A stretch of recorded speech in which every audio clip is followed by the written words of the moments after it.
जंगलाचा राजा सिंह, महाराष्ट्राचा नरसिंह, तुमच्या सर्व सभा यशस्वी होत हीच शुभेच्छा। घेतलेला निर्णय बरोबर होता का नव्हता ते येणारा काळच ठरवतो। पुन्हा हा विषय जरी काढलास काय करीन तुला कल्पना नाही। सोड की रे।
चला काळजी घ्या।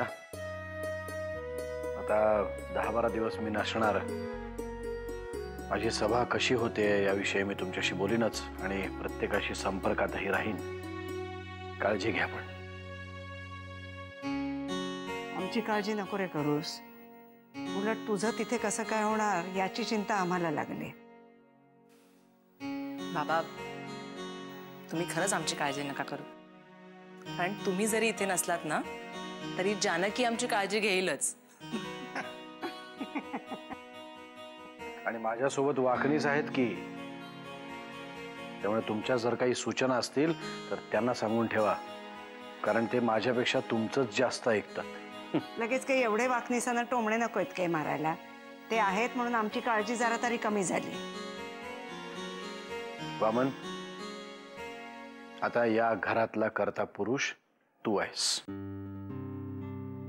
त्यामुळे किल्लेदार घराण्याची जबाबदारी आता तुझी आहे। तू नको काळजी करूस, बिंदास जा। आता अहिल्याला सुद्धा मला व्यवस्थित मॅनेज करता येतं, तर हे घर नाही मॅनेज करू शकणार मी। आणि वाकणीस जेवणा खाण्यावर जरा नीट लक्ष ठेवा हा। नाही कारण एकदा तुम्ही राजकारणात घुसलात ना की तुम्हाला कशाचं भान राहत नाही, म्हणून मुद्दाम सांगते। अजून जानकीकडून एखादी सूचना कशी आली नाही?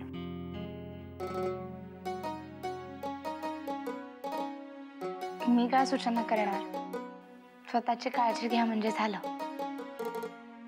चला म्हणजे एक तरी सूचना आली, आता कसं पोट भरल्यासारखं वाटत। आणि गणेश, माझ्या बायकोची काळजी घेशील ना? भाऊजी तुम्ही काही काळजी करू नका, वामन दादा नंतर या घरात कर्ता पुरुष मीच आहे।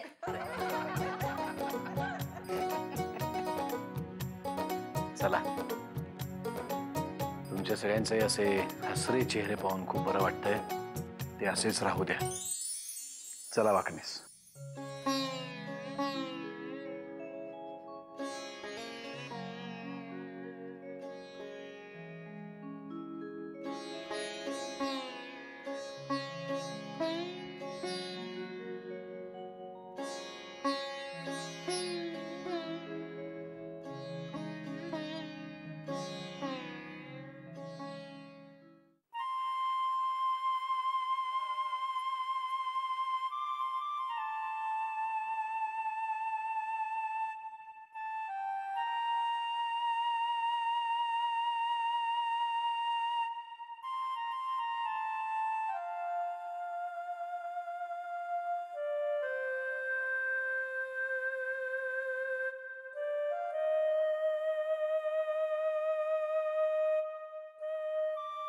जानकी काय झालं, कुठे हरवलीयस? सुमिता तुला खरं सांगू का, हे जाऊन अजून 10 तास सुद्धा नाही झाले, तर मला आत्तापासूनच भास व्हायला लागलेत हे इकडेच कुठेतरी असल्याचे। यालाच प्रेम म्हणतात। प्रेम कसलं? यांच्याशिवाय मला 10 तास नाही काढता येत, 10 दिवस कसे जाणार आहेत? भाऊजी खरंच खूप भाग्यवान आहेत की त्यांना तुझ्यासारखी बायको मिळाली. ते नाही, मी खूप भाग्यवान आहे की मला ह्यांच्यासारखा नवरा मिळाला. नाहीतर काही काही बायका नवऱ्याच्या एका प्रेम शब्दासाठी उभा जन्म काढतात.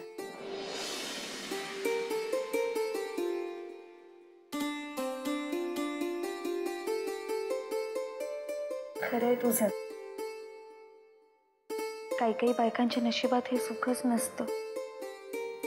सुमिताई, मला तुला दुखवायचं नव्हतं.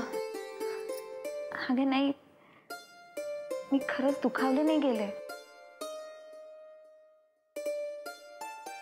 पण आता त्या नालायक माणसासाठी मी माझा जीव उगाच चालणार नाही.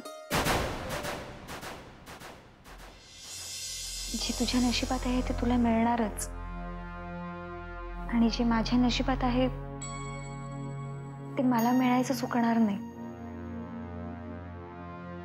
जे आहे ना त्याला बिना तक्रार सामोरं जायला हवं. जानकी, कसं आहे ना, आई वडील भाऊ बहीण ही ना ते काळाच्या ओघात मागे पडतात ग. पण नवरा हे एकमेव नातं असतं जे आयुष्यभर आपल्या बरोबर राहतं. पण तोच जर आपले पाय ओढायला लागला तर आपण तक्रार कोणाकडे करणार? आपण काहीतरी वेगळ्या विषयावर बोलूयात ना. किती दिवस टाळणार आहोत अजून तो विषय? एक घाव दोन तुकडे कधीतरी करायलाच हवेत. आज खूप मोकळं वाटते तुझ्याशी बोलून. नाहीतरी तुझ्याशिवाय मी कोणाशी बोलू शकणार होते का?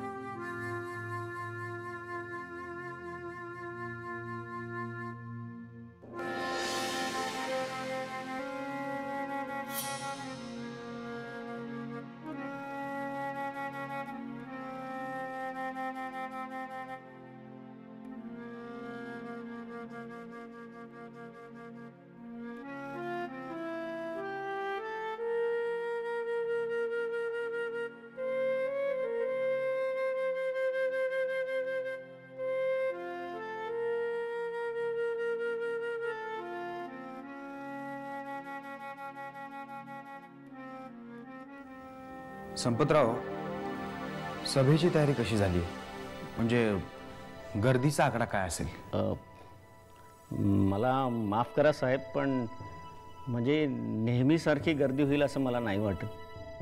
म्हणजे मी तुमच्यासाठी पक्ष सोडला म्हणून इथले स्थानिक कार्यकर्ते आणि मतदार सुद्धा खूप नाराज आहेत. नाराजी असणारच. आपली लढाई एवढी सोपी नाही आहे संपतराव, आणि म्हणूनच त्यांची नाराजी दूर करणं, त्यांच्यात विश्वास संपादन करणं ही आपली पहिली जबाबदारी आहे. संपतराव, गर्दी होईल सभेला, त्याची तुम्ही चिंता करू नका. निदान आपण काय करतो हे पाहण्यासाठी तरी लोक येतीलच. आणि एकदा का ते आले की ते आपलेच झाले म्हणून समजा. ती माझी जबाबदारी. होय साहेब, या सभेसाठी खूप उत्सुक आहेत. म्हणूनच आपल्याला पूर्वीचे नरसिंह किल्लेदार दिसत आहेत, दाढी नसलेले. वाकणीस. हे बघा संपतराव, गर्दी जमवण्याच्या नादात भाडोत्री माणसं आणू नका. अशीच माणसं येऊ द्या जी तुम्हाला मत देतील. मतांबरोबर आपल्याला लोकांची मनं सुद्धा जिंकायची आहेत. फक्त 20% राजकारण आणि 80% समाजकारण करायचं. त्यामुळे तुमच्या सभेला 5 माणसं आली तरी चिंता करू नका. मी त्यांना आपलंसं करून घेईन, विश्वासात घेईन, जेणेकरून ही 5 माणसंच तुम्हाला 5 लाख मतदार आणून देतील. साहेब, तुमच्या बोलण्यामुळे आता मला थोडासा धीर आला. एवढं बोलून थोडाच धीर आला होय? मला वाटलं होतं एव्हाना वणवा पेटला असेल. साहेब, आता माझ्या मनात पेटलेला वणवा तुम्हाला सभेच्या ठिकाणीच दिसेल. चला, तयारीला लागूया. वा, आता कसे आमदार संपतराव जावळकर वाटताय. तुम्ही फक्त माणसं आणा संपतराव, त्यांना आपलंसं करून घेण्याची जबाबदारी माझी.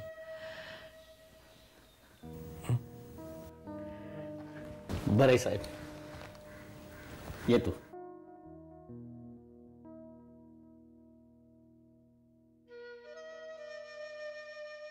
आत्ताच हाती आलेल्या वृत्तानुसार गडचिरोलीमध्ये उग्रवाद विरोधी पोलीस दलाने एका धाडसी मोहिमेमध्ये उग्रवादी गटाचा म्होरक्या शिवप्पा याला अटक केली आहे.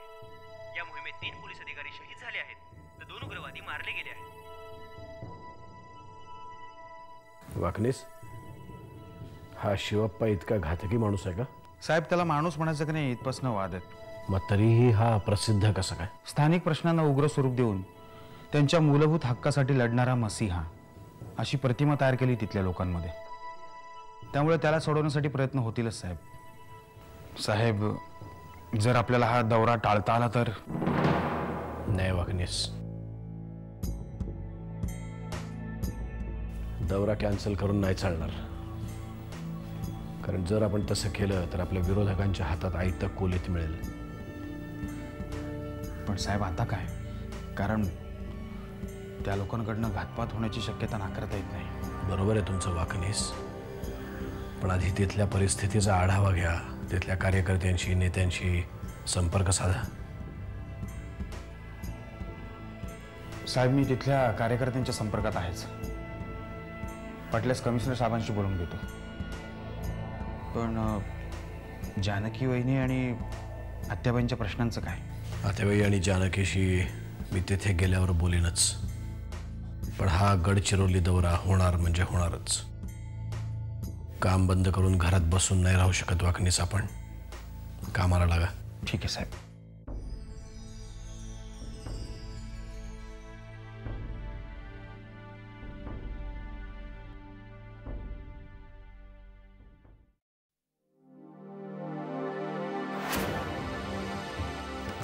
थांब.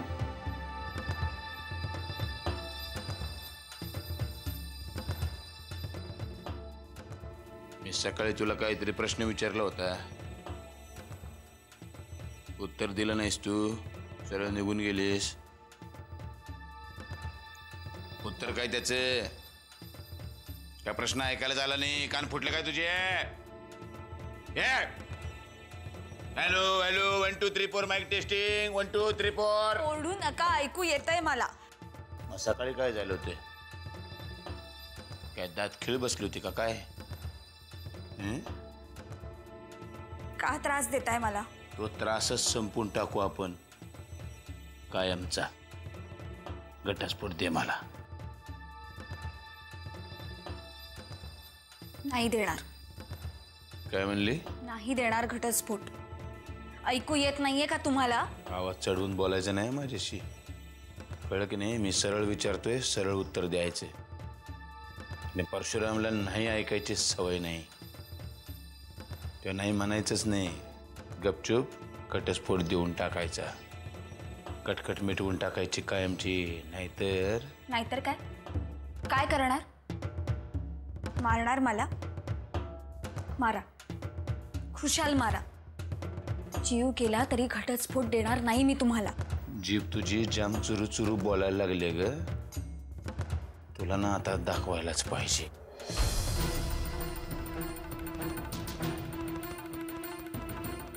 तुम्ही काहीही करा, मी तुम्हाला घटस्फोट देणार नाही. घटस्फोट देऊन मी तुम्हाला स्वतंत्रपणे जगू देणार नाही. तुम्हाला आयुष्यभर माझ्याबरोबरच राहावं लागेल. मी सुखाने जगू शकत नाही ना. मी तुम्हालाही सुखाने जगू देणार नाही. आणि ही जन्मठेपेची शिक्षा आहे तुम्हाला, म्हणून समजा.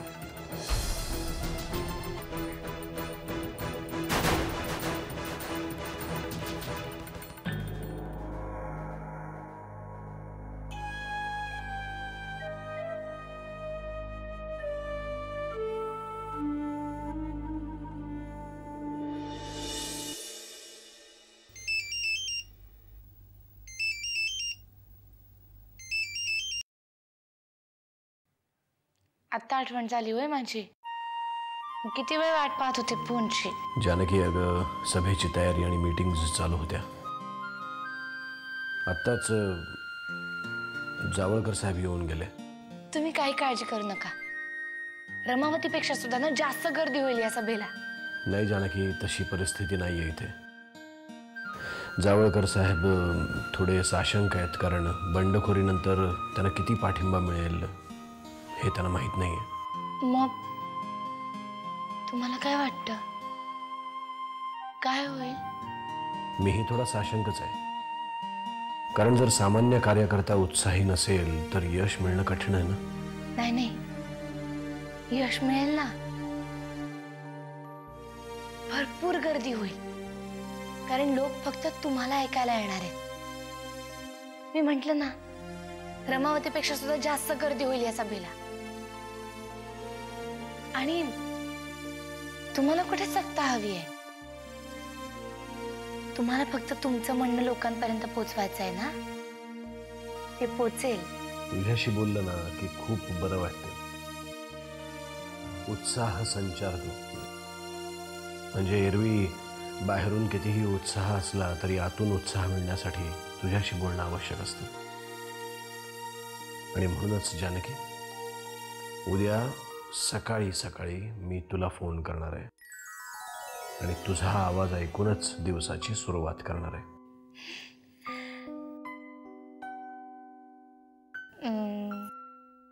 मी फोनची वाट पाहीन.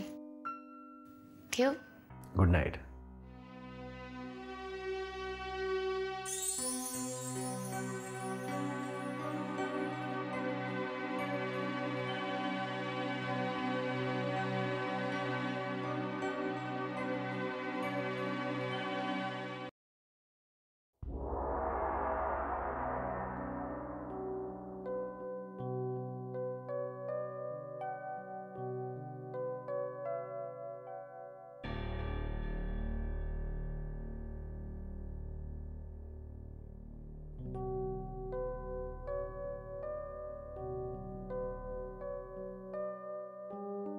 याला काय झालं?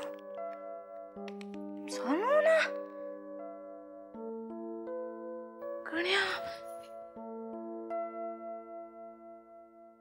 गण्या, काय झालं? सकाळी सकाळी तुझ्या चेहऱ्यावर 12 का वाजलेत? का भाऊजींशिवाय करमत नाहीये? गण्या, तो फोन रात्री चालू होता, आता बंद पडलाय. अगं ताई, इतके दिवस हा फोन वापरतेस ना, तुला एवढं पण नाही माहिती? बॅटरी लो झाल्यावर मोबाईल चार्जिंगला लावायचा असतो. पण आता काय करू मी? मला यांचा फोन येणार होता. काय काय चाललंय भाऊ बहिणींचं?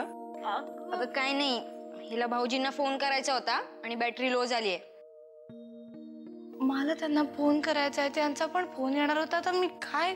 अगं ठीक आहे ना, एवढी पॅनिक नको होऊस. माझ्या मोबाईलवरनं कर.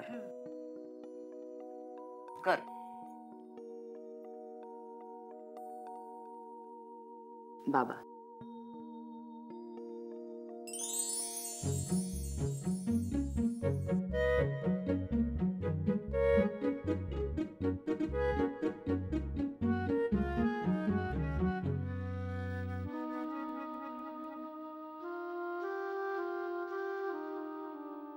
लागलंच नाही. आता नक्की रागवले असणार माझ्यावर. आता काय करू? ही अमृताताई, या नवरा बायकोंचं काय करायचं काय कळतच नाही. बघा तेव्हा लहान मुलांसारखे एकमेकांवर चिडत असतात. गण्या, जास्त शहाणपणा करू नकोस. बरं आता तुम्ही दोघं भांडू नका. जानकी, एक काम कर ना, बाबांच्या मोबाईलवर नसेल लागत तर वाकणीच काकांना लावून बघ. बघते काय, लाव ना. मी देते, थांब. वाकणीच काका.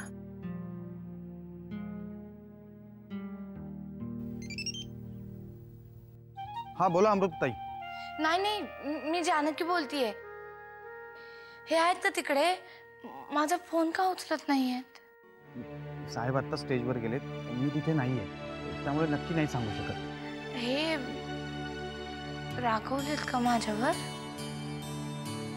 नाही, मला काही नक्की माहिती नाहीये, पण सकाळी थोडे साहेब चिडलेले होते.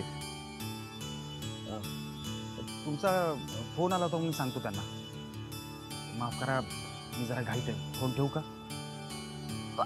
पण ते